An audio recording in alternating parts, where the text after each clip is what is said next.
Bismillahirrahmanirrahim. Assalamualaikum warahmatullahi wabarakatuh. Perkenalkan, nama saya Samazhar bin Noftiar dengan NIM 13012042273. Pada kesempatan kali ini saya akan mendemokan hasil tugas besar praktikum jaringan komputer saya. Jadi di sini kita diberikan satu buah topologi yang ada pada di gambar ini dengan masing-masing bandwidthnya. Lalu di sini untuk rumusan masalah kita dibagi menjadi 4, yaitu untuk CL1, CL2, 3 dan juga 4. Nah, untuk CL1 ini kita diberi sebuah goal, yaitu untuk membuild topologi sesuai dengan soal, juga desain subnet masing-masing network, assign IP sesuai subnet, dan juga uji konektivitas dengan ping antara dua host yang berada dalam satu network. Nah, jadi sebelum ke situ kita akan masuk dulu ke desain subnet masing-masing network sama assign IP. Nah, di sini saya sudah membuat desainnya seperti ini. Bisa dilihat. Nah, mungkin kita langsung aja ke cara implementasi pada mininetnya ya. Nah, pertama di sini kita menambahkan host dan juga router dengan sesuai dengan topologinya. Lalu kita meng-add link atau menghubungkan antara host ke router ataupun router ke router. Seperti ini ya codingannya. Lalu juga kita menggunakan syntax netbuild agar semuanya terhubung. Lalu di sini kita juga jangan lupa untuk assign IP untuk setiap device ya, seperti hostnya, router, dan juga dikonfigurasi routernya untuk IP forward ini ya, agar bisa masing-masing terhubung gitu. Nah, di sini tuh kita config IP-nya itu sesuai sama topologi yang tadi udah dibikin ya. Misalkan di sini sebagai contoh host A dia menggunakan IP di sini untuk interface HA strip PTH0 gitu. Sesuai pada gambar misalkan di sini. Untuk ini dia menggunakan TH0 itu untuk ini ya, 192.168.0.1 gitu. Dan juga yang lainnya seperti itu. Nah, mungkin langsung aja kita coba run codingannya. Kita exit lokasi percobaan. Terus kita coba untuk run. Coba satu lagi ya.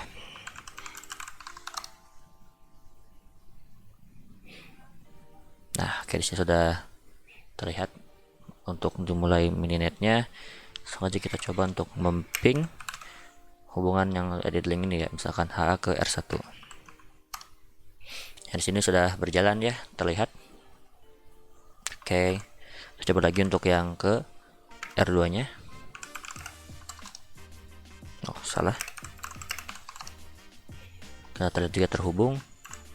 Kita coba antar router gitu ya, misalkan ke R2, R4 misalkan. Nah, di sini kita unreachable. Kita coba menggunakan IP-nya terlebih dahulu.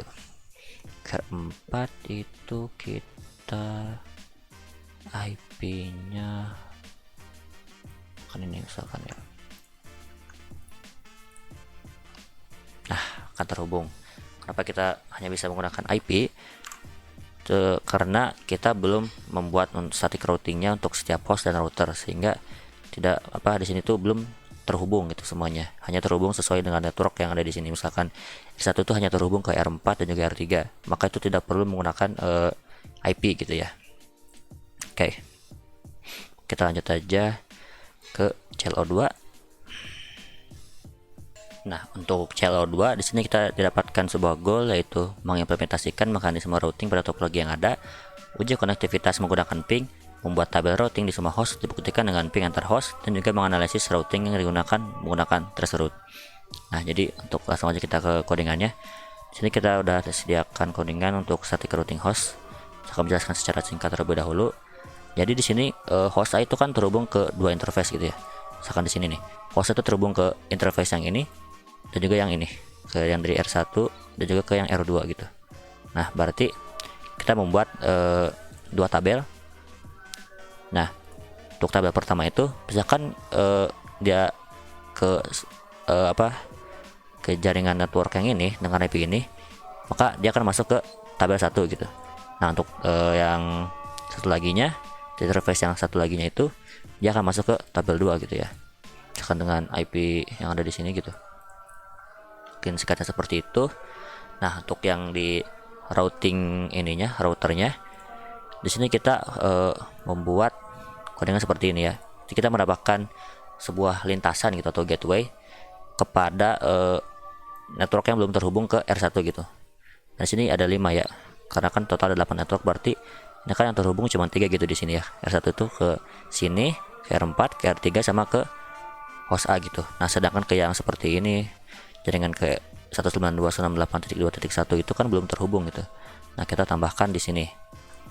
Nah, di sini tuh untuk GW 192.168.1.2 itu merupakan seperti pintunya gitu untuk akses ke sini gitu. Ya, maksudnya akses ke sebelah sini gitu, ke ping 2.0 gitu, berarti lewat 1.2. Berarti lewat sini, lewat router 3 gitu. Oke. Sebentar, berarti habis itu channel 2 kita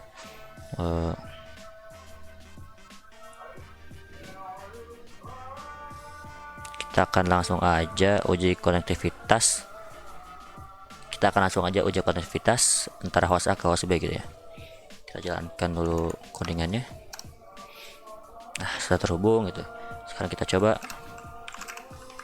host A ke ping B gitu. Karena menggunakan tadi, karena kita sudah routing gitu untuk setiap host dan juga si router, tadi sudah terhubung gitu ya. Oke, mungkin kita lanjut ke tracer route-nya gitu ya. Oke, sebentar. Tracer route itu berarti kita coba trace route ke host B gitu ya. Nah, trace route di sini itu ini ada 3, ataupun bisa disebut itu kayak jalur yang dilewati gitu dari host A ke host B. Dia melewati IP ini gitu. Ya, bisa dilihat di sini. Sekarang kita masuk ke channel 3. Nah, pada channel 3 ini kita diberikan sebuah goal, yaitu untuk membuktikan bahwa TCP telah diimplementasikan dengan benar pada topologi, dimana kita harus mengenerate traffic menggunakan iPerf dan juga mengcapture traffic menggunakan custom script atau WireShark untuk diinspeksi. Dibuktikan dengan traffic di WireShark atau TCP DAM. Nah, oke. Di sini kita akan lakukan yang seperti ini ya, proses capture trafficnya menggunakan Nextrum. Nah, jadi pertama-tama kita coba runkan dulu codingan channel 2 ya. Oke. Habis itu sebelum kita menggunakan Nextrum tadi, kita harus menghubungkan dulu ke setiap router gitu ya, host A ke R1, ke R2, ke host B gitu, agar nanti hasilnya tepat pada saat melakukan inspeksi TCP gitu. Nah, sini kita karena belum terhubung, kita akan menghubungkan satu persatu menggunakan ping. Oke. Kita ke R1. Oke. R2, R2. Oke, R3. Oke, ke R4. Udah, habis itu kita ke host B ke saat terlebih dahulu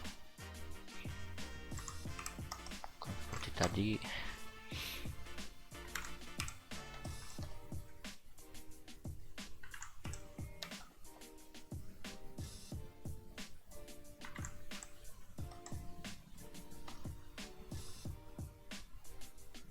Oke, kita cek udah terhubung semua. Oke, udah terhubung semua, maka kita langsung aja Nextrum host A.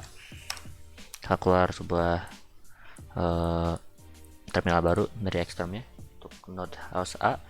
Sudah kita tulis sintaks TCP DAM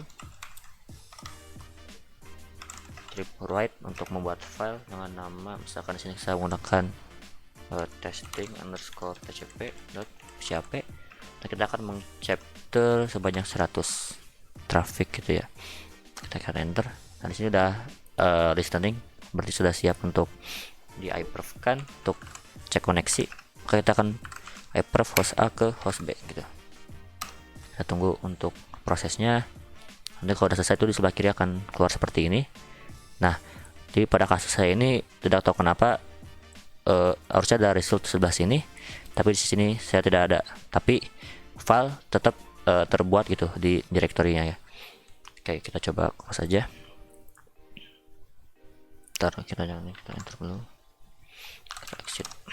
Nah, kita coba membuka tadi namanya testing underscore tcp ya. Kita buka menggunakan WireShark.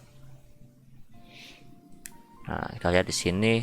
Nah, sudah terlihat terbukti jika host A ke host B itu menggunakan protokol TCP gitu ya. Nah, sekarang kita coba untuk ngetes menggunakan TCP dump gitu. Caranya kita pakai sintaks TCP dump strip read untuk membaca filenya. Nama filenya kita tadi testing score PCAP, salah, underscore tcp.pcap. Nah, kita tambahkan TCP gitu untuk ngetes apakah ada. Oke, bisa lihat di sini ya, terlihat bahwa di sini sudah terbukti kita udah menggunakan TCP gitu, keluar dari TCP dump-nya gitu. Nah, oke, sekarang kita akan masuk ke channel 4. Oke, untuk channel 4 ini kita diberikan goal, yaitu untuk menginspeksi penggunaan queue pada router jaringan, generate traffic menggunakan iPerf, set ukuran buffer pada router yaitu 20, 40, 60, dan 100, chapter pengaruh ukuran buffer terhadap delay, analisis eksperimentasi variasi ukuran buffer, dan juga mahasiswa mengerti caranya mengubah buffer dan mengenai pengaruh besar buffer gitu ya. Oke, kita coba aja langsung ke codingan ya. Kita akan run dulu codingannya. Habis itu kita langsung menggunakan sintaks ya, iPerf untuk intervalnya 1 dan juga kliennya itu ke HB gitu. Langsung aja iPerf interval 1 strip check ke HB gitu, kita cek. Nah, sisa terhubung, kita lihat bandwidthnya di sini, juga transfernya nyatanya udah terhubung ya. Oke, untuk yang max queue size nya 20, tunggu. Nah, oke, kita coba ubah sekarang dari 20 ke 40 gitu. Replace all, klik save, kita exit dulu, kita run lagi .py, coba lagi ping. Oke, kita di sini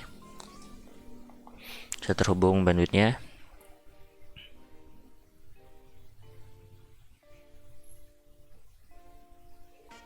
Nah, oke. Lalu kita coba juga sekarang yang 40. Yang saya ke yang 60.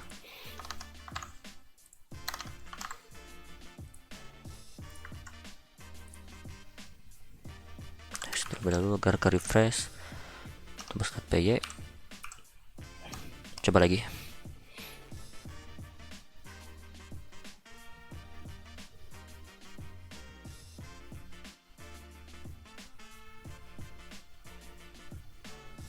Nah, setelah lihat sini,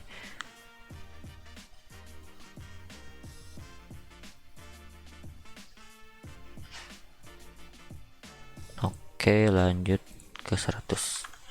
Oh, salah, 60 ke 100. Save, exit,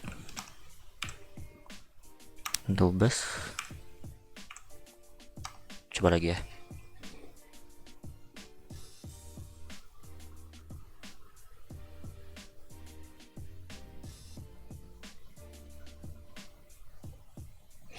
Nah,